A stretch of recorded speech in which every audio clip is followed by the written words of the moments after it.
11 laqda volontarja u żewġ kunsilli lokali ibbenefikaw minn fondi Ewropej biex iwettqu proġetti fil-komunitajiet lokali, dan permezz tal-programm Leader. L-an prinċipali ta' dawn il-proġetti huwa li tingħata aktar importanza lill-identità rurali u kulturali tax-xlok ta' Malta u jiġu ipprovduti opportunitajiet sabiex titjieb il-kwalità tal-ħajja.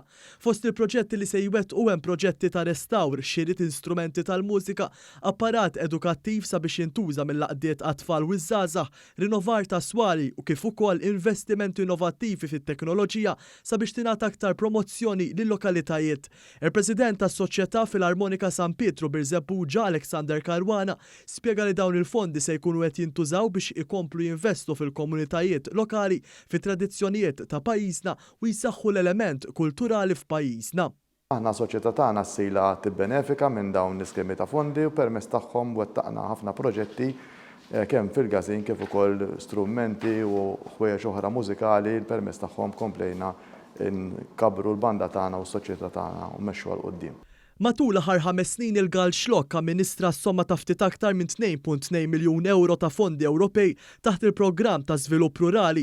Fil-ġimgħat li ġejjin ser ikun qed joħroġ skemi oħrajn sabiex ikunu jistgħu jitgawdew fil-komunità. Il-manager ta' Fondazzjoni Gal Xlokk, Terence Camilleri, għalwa ta' sodisfazzjon li fl-aħħar snin raw aktar kunsilli lokali, għaqdiet volontarji u individwi jibbenefikaw mill-programm Leader bl-interess f'dan il-programm dejjem qed jikber. Għalli l-fondazzjoni qed tħares lejn konsultazzjoni pubblika fix-xhur li ġejjin sabiex jinħarġu miżuri varji tal-programm Leader li huwa parti mill-istrateġija ta' żvilupp lokali taħt il-pjan strateġiku ta' politika agrikola komuni għas-snin li ġejjin.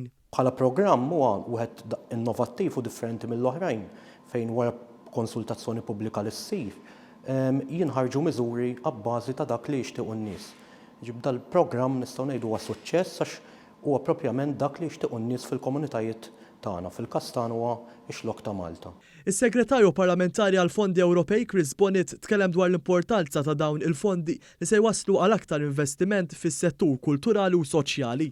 Dawn huma l-fondi li jmorru dirett fil-lokalità. Dejjem għandna kemm hu għal-qalbna l-fatt li l-fondi Ewropej jintużaw mhux biss fil-proġetti l-kbar imma b'mod partikolari fil-lokalitajiet tagħna.